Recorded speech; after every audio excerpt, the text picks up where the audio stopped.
today. Hey, good morning, everyone. Welcome to After 9. It is Mike and Lisa from AM800, Windsor, Ontario. We are the morning drive. You can listen to us 5 to 9 live weekdays. Just, stream AM800 CKLW on your device, no matter where you are watching in the world right now. A lot of our international viewers are tuning in, Lisa. Yes, that's what I understand. One of them at the moment.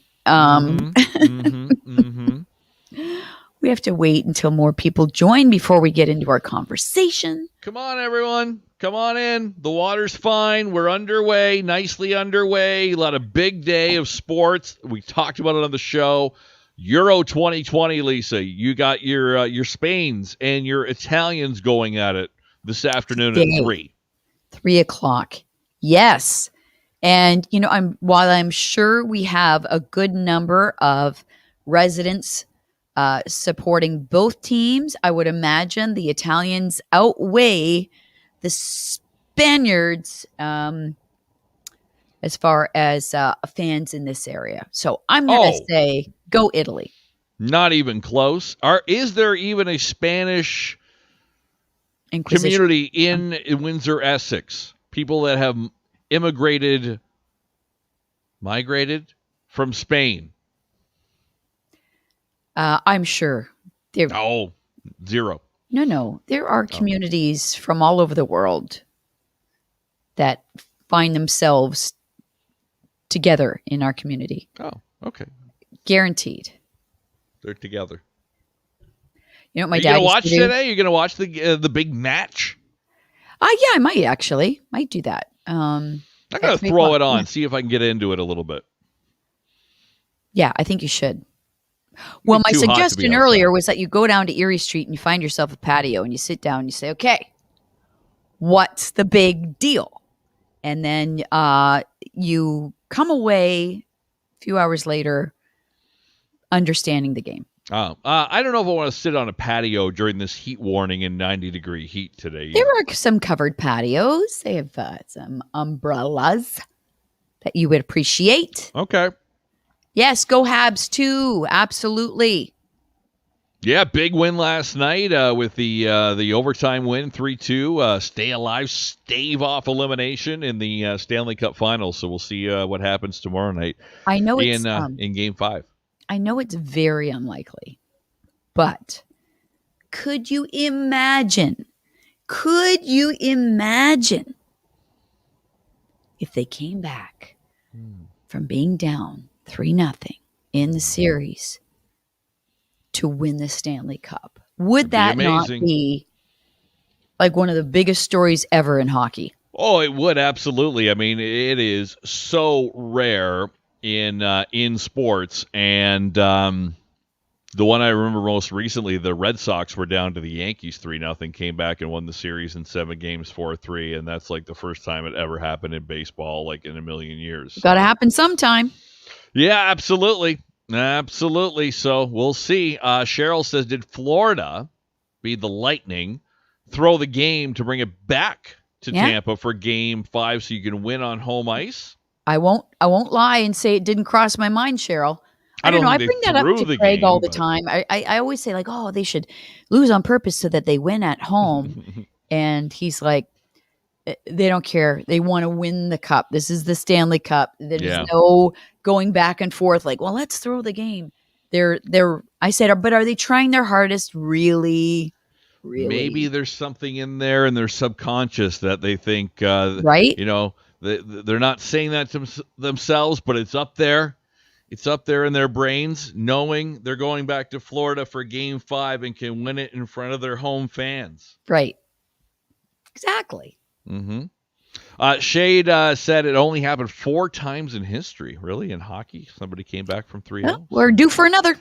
Well, there you go. There you have it. Okay, let's talk about, this is kind of has to do with the topic about jinxes. And, there's a lot of things in sports that people might say, that, oh my God, I jinxed them. I jinxed my team personally because I said they were going to win, or I moved chairs while they were winning, they ended up losing. I wore the wrong jersey, whatever it is. It's a form of superstition. Yeah. Yeah. Do you believe there is some kind of jinx that you have encountered in your lifetime? I don't know specifically, but when you first brought this up, like, do you believe in jinxes? I'm like, oh no, that's just stupid. But honestly, I bought a ticket. Correction, Craig bought a ticket Okay. from the Princess Margaret lottery thing because I'm like, we're going to win a cottage. We're going to win one of these cottages. Wow. And this is great. And they're beautiful. And there's one particular cottage we bought a ticket for. I had gone through the whole thing. You can go through every room, all the layouts, all the furniture and everything. I had already moved in. Okay. I knew what room we were going to sleep in. Wow. What furniture? You had it all laid out? All of it. And I knew this was going to be the day that I actually get lucky and we win this stupid cottage. And now it's a stupid cottage because it's not my cottage. Right. But there was a time when it was getting closer to the draw. And every day I'd think about it. And I said to Craig, oh, and we'll get an extra $50,000 when we win it. So that'll go towards our boat. And I said, and you can probably get a pickup truck now because going back and forth to the cottage, I mean, it would just make sense. And then we'll get a dog.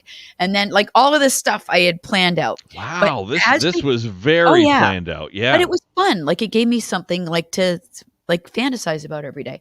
But as it got closer, I said to myself, stop thinking about it because you're going to jinx it. Stop obsessing about it. Like get it out of your mind.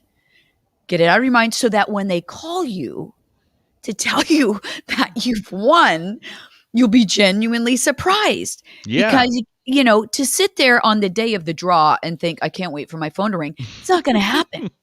So I had to get it out of my mind. And because I didn't want to jinx it. That is my jinx story. So yes, I do believe in jinxing something.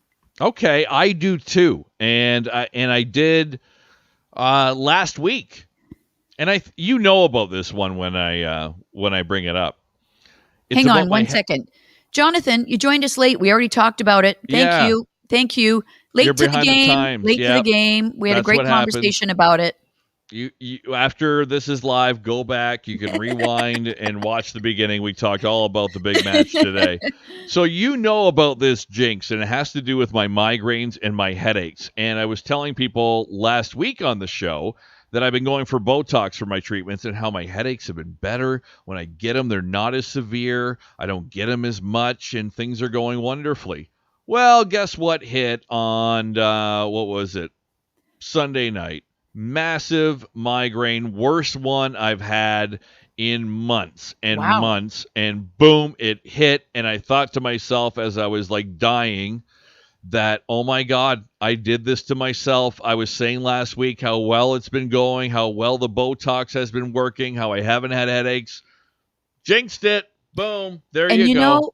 You know what? I'm on board with that because I know better than to ask you about your headaches. Mm-hmm. Like I will not ask you on purpose, right? Because I would have said to you before, hey, you haven't had a migraine in a while. And you'll be like, shh.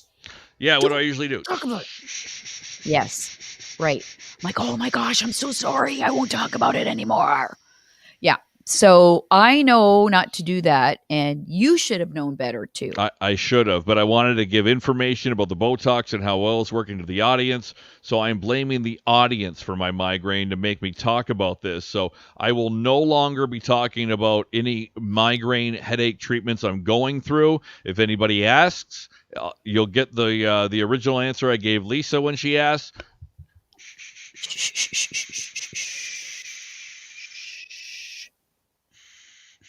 Right. Yep. I get it. Okay. Jonathan says bigger match is tomorrow. Go England. Who's England playing? Oh, well, we talked about this earlier. Now I don't even have it up anymore. You don't even know. Why doesn't Jonathan tell us? Jonathan, you're the soccer expert here. Is it Denmark? You tell us, my man. Is it Denmark? Did I get that right? Yes. And it'll be a game to be watched in my parents' house for sure. Okay. Oh, it is Denmark. Right. Yes. Oh, okay. The Denmarkians. All right. Yes. Big game. The Danes. No. Oh, it's not the Denmarkians? No, the Denmish. Producer Ed chiming in. England will lose. Oh, book it. Yeah, because Ed's probably bet on that.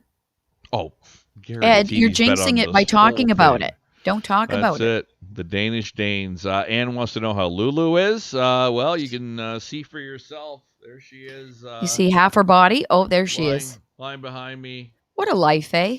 Oh, what a life. Just went for a WALK on this hot morning, and now having a little snooze. That's like a king-size bed for dogs. Yeah. That's what I look like in the middle of my bed. Oh, is that right? Before Craig gets in and takes up all the room? That's right. Yep. It's a pretty good life right there for Miss Lulu. She's got plenty of cold spots to get access to. Exactly. I think we're going to stay inside today. Okay, anything on your mind before we get out of here and enjoy the steamy weather and get ready for the soccer match? Wish me luck in my boot camp class tonight at 6 o'clock in the heat. Yeah. Yeah, my daughter goes with me, so we suffer together. And the last time we were doing this, maybe it was like Friday. Was that Friday? Hot Friday? Yeah. I'm like, oh, I don't want to go. And it was my daughter, surprisingly enough. It's like, Mom, if you think negative about it, it's really not going to benefit you at all. Let's just go and have a good attitude going in. And I'm like, where'd this come from? You must have learned it from me. So I felt proud as a mom, but I still complained. Yeah, so wish me luck. She doesn't complain about the heat or the workout and all that because she didn't young. Then, but I reminded her as we were driving there in the car that if it were the other way around and she was complaining, I would be the one saying the same thing that she was saying. Oh, it's fine. Just think positively about it. You'll be great. There you go. Anyway, Always think positive. If I'm not, up tomorrow joining the show at 5 a.m., you'll know what happened. You've expired. You've left us. Perspired and expired. And expired. Okay. All right. Good stuff. And I guess that's it. Anybody else want to talk about anything else before we get out of here for the day? We always talk about how we need to do shorter segments. This is short. Don't stretch it out. You're jinxing. Okay. Well, let's keep it timely. Let's keep it tight. And we will see you tomorrow, 5 to 9. The mayor will join us. Dr. Ahmed, Uncle Waji, will join us at 8:08. And that's about all. That's it. It's all she wrote. Bye, guys. Stay cool. That's all she wrote. Have a great day. Stay cool, everyone. And